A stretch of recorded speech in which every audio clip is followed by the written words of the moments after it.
This deck is an absolute beast, and if you want to pick up any of the cards, be the envy of your friends, or get some of your very own Tribrigade friends, you can head over to the Game HQ, which is our local tournament game store, and they've gave us a very special discount code to get 5% off. It's Sanctum5, that's Sanctum5, all lowercase. The link is in the description, so follow there, use your coupon code, get some Yu-Gi-Oh cards, and start winning some games.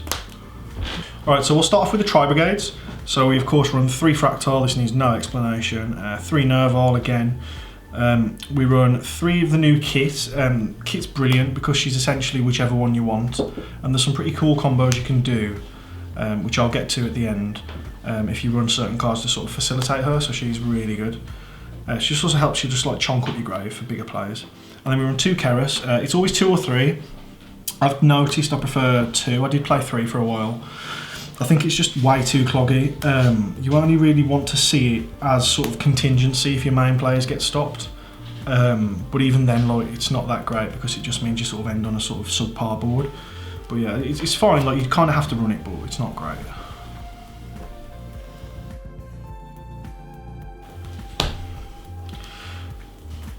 And now for the rest of the sort of beast support. So we run 3 Warbler, 3 Sparrow and 3 Swallow, 3 of each Lyrilusc. I think this is fairly standard. I see some lists run 2 Swallow, but I really like Swallow because when you hard open it, it means you get extra searches, like you can get your DD Crows and stuff instead of having to search these hand and Nerval, so it's really good. Cobalt Sparrow is just nuts, Cobalt Sparrow is really good, and Warbler is just free summons, which is always a welcome addition. We then run 3 Kinkabio. I was really dubious about this card at the start, and I thought it was kind of like false hype, and then you play it and you realise you just have to run it. It's so good. It's basically the same thing as Warbler, and the fact that it doesn't negate the effect is massive as well, because you can often draw these into, like, you often will draw these later in the game, and just being able to like peel back a Nerval, make a play because your graveyard will be chocked, and then you can go. I remember one game I went, I was sort of on the back foot, and I summoned this, top deck this, summoned Nerval. Made a Shrike, banished the big boy, and then you made the Nightingale, and then Zeus the rest of the board, and it just turned the tide of the game, which is what it's here for, really. And then we of course run the 1 Barrier Statue, the deck's primary win condition. There should be an Apex Avion in here as well, because you find that your Samorg often lives into turn 3, so you get the Avion and it sort of kills any follow-ups they might have. I just don't have one on me at the moment, but there definitely is another Avion in this, so play it with another Avion. We also run 3 DD Crow. It's another target for your Swallow and your other bits and bobs, like your Warbler if you have to, and it's also a really good hand trap these days. Like, I didn't realise how good it actually was. It's not once per turn, so it doesn't suffer from any of the limitations of the newer ones, so when you open 2 you're not like really sad, and it's it just hitting any card as well is massive rather than just monsters. And then we run 3 Gamma and Driver, because you'll often start your play with a 10 key or like discarding a Fractal or something, so there is the opportunity to play the Gamma because you do want to start like getting your engines rolling. So for the spells, to supplement the deck, we play the new Pot of Prosperity. I absolutely love this card. You banish 3, you get whatever you need. It's really, really good, and it's also Gamma bait as well. So if they want to ash you or something, you've got your Gamma there to cover it. We run 3 10k. The only target really is Fractal, but it does its job. You can play, I saw some lists play like 2 Ram and a Whiptail, just so you can have access to the Trident on the end board as well if you already open the Fractal, but I think that's kind of like you're adding bricks to your deck and you don't really need to do that. The next spell is 3 Talents, because you have so many sort of things in your deck that are susceptible to the popular hand traps at the moment. So Ash is a massive one. There's so much stuff that they can ash in this. Skullmeister, Ghost Bell. So Talents is really good for punishing them as well. And then the last card's 1 for 1. Just seeing more of your level 1s is just always welcome. You can go 1 for 1, discard a Nerval, or discard a Kit, which is like the same thing but thins your deck for an extra card. And it's just amazing. I don't run Foolish in this because I'm running the Prosperities. Before Prosperity came out, I was running Foolish and a few other bits and bobs, but I don't think Foolish is needed too much at the minute, but it's always a card you can consider. So for the extra deck, we'll just start with the Lyrilusc Exceeds. We run 1 Recital and 1 Assembled Nightingale. This is fairly standard. The Nightingale comes up for the Zeus players, as you'll see in the most recent Door video. It kind of turns the tide of the game when you have it. And the fact you can make it unaffected as well is just massive, because in a format with Eldritch, if they're not sure what you're doing, you can summon this and then they'll go Sandconk or whatever, and you can just use the effect of this and they're not popping it now, and your Zeus is just for free. It kind of punishes them. And the rest of the tool's amazing. Like when you open the Swallow or your Nerval or your other bits and bobs, you can search a hand trap off this, which is just like absolutely massive. And then you run the one Zeus as well, because Zeus is just cracked. For the links, we run one Link Karibo. This is completely necessary in the deck, because often the only way they will out your barrier statue is by summoning a monster to run it over. And they can't do that with the Link Karibo, so it's massive. It's also good as well in the end phases. When you're getting past like turn 3 and turn 4, you'll often find your Samorg sticks.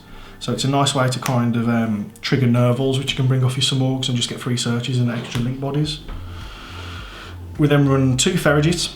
I really like this card. It unbricks your hand, it cycles cards when it dies, and it's the only thing in the deck that conflicts with Prosperity, and that's perfectly fine because this isn't like a game-breaking thing that you're losing out on. It's just like a nice little extra. Ferrigit's really good. Run one Double Dragon. This is for the Tribrigade target. You can't actually hard mate this, you just bring it out with the Tribrigade Miracle Fusion kind of things. One Conductor. This card rarely comes up, but in sort of simplified game states you might need this to go into your Samorg, since Samorg needs a winged beast, and that's when it comes up. You can also hard make it with just 2 wins, so it's always there. Some people have theory crafted about playing the Harpy Trap. I'm not really a fan of that. I think once again you're adding bricks to your deck, and it's a deck that doesn't really need it, especially when you have the talents and you have all the extenders. You don't really need the Featherstorm.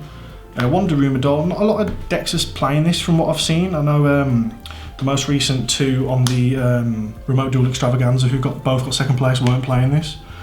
And I can't really think why, because you'll have Tenkies and you'll have all your other bits and bobs, like dead Prosperities and stuff like that. So you'll always have fodder for your Darumidol, and Darumidol popping a back row is just, it's so good, and he gets big as well.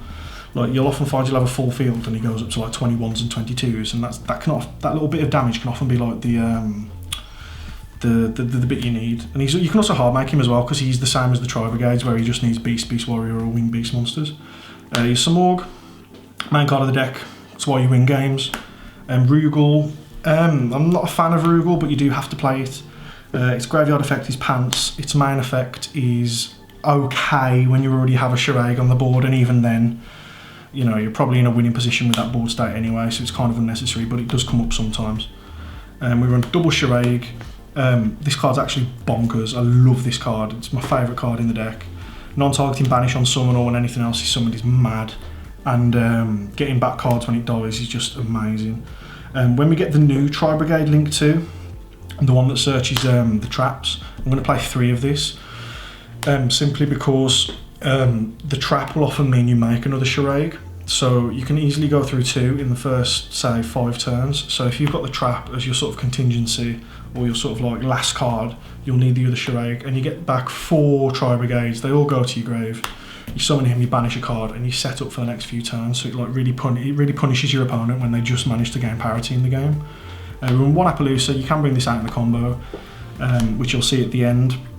And it's really good. It's just extra ways of stopping them from hitting your barrier statue. Just really good. And then the last card I run is an Omega. It's kind of like a flex spot.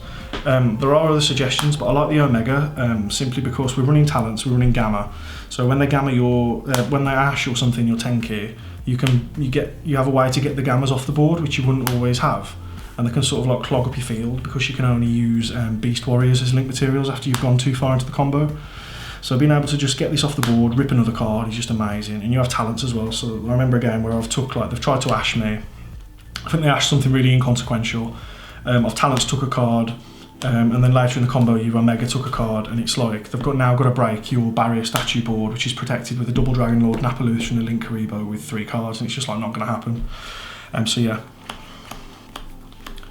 So this is the combo. There's many different permutations, you can go many different ways, but this is just the most basic one. It's Warbler and Fractal. So you'll start off with your Fractal, who's going to mill you your Cobalt, and then Warbler summons because you control no monsters, and then on summon it can revive your Cobalt, who then searches you whatever you need. You're always getting Nerval or Swallow. If you've opened one of these and you don't have to search it, you can get a DD Crow, and if you're fortunate enough to open both, you're going to actually search 2 DD Crows in this combo, which is brilliant, but we're just going to search the Nerval. So now we're just going to make our Recital. Use Recital's effect. It's important to keep the Cobalt Sparrow because they can't actually target this while you have it underneath. And this is going to search your other level 1 winged beast. So it's the Swallow in this instance, but again, DD Crow is always an option.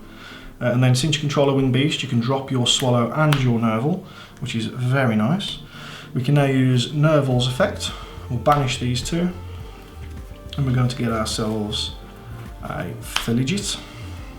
Remember your zones with this deck. It is absolutely crucial because you can often lock yourself out of plays just because of the link arrows. So we're going to use Nerval and the Recital. It's important to keep the Sapphire Swallow because that's going to become a Link Karibo later.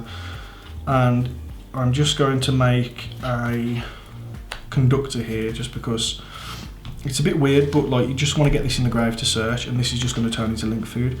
So you're going to search with your Nerval. You've already used your Fractal this turn. You can search your Keras if your hand's clogged, but for this instance we're just going to search Kicks. It's like the most ideal one. We'll use Feligit to special summon the kit, and then from here we're going to link off the Feligit and the Conductor, and this is going to get us into our Simorgh. Now, what you can do now is add a card and tuck a card with the Feligit. So you draw and put something back. It doesn't really matter too much. We're then going to use Kit's effect. We're going to banish 2. I like, when I'm playing this deck, to keep winged beasts that are winged out of my graveyard as much as I can, because it means if you're going to get to back row deck, you're going to suffer on the crackback when they set an Ice Dragon's Prison and they just get rid of your barrier statue.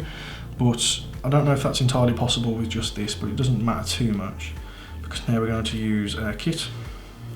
This gets us the Ancient Warriors. I really like this card, it's just extra protection for your barrier statue. We're going to turn the Swallow into a Link Karibo. Again, more protection for your barrier statue. And then in the end phase, we're going to use Simorgh to summon our barrier statue. Now, this is a little weird. You've left your kit on the field. Doesn't actually matter because you can use the Ancient Warrior to send it, and then your kit's going to send you a Nerval and you're going to get a search on their turn. You've got the Link Karibo protection for the barrier statue. It's also untargetable, as is the Simorgh. So that's just a basic combo of these two cards. You'll often find, as underwhelming as this seems, like most decks can't out this game 1.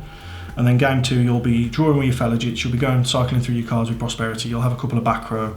It's just really hard to play through, so yeah, that's the basic combo. So that's the deck. If you've enjoyed, be sure to leave a like and comment and subscribe. Put any suggestions or changes you might have in the bottom. I love the discussion and I'm always going to reply to them. And don't forget, if you want to build this deck as well, go to Game HQ. We've got the link in the description, the coupon code SANCTUM5 gets you 5% off. Thank you for watching.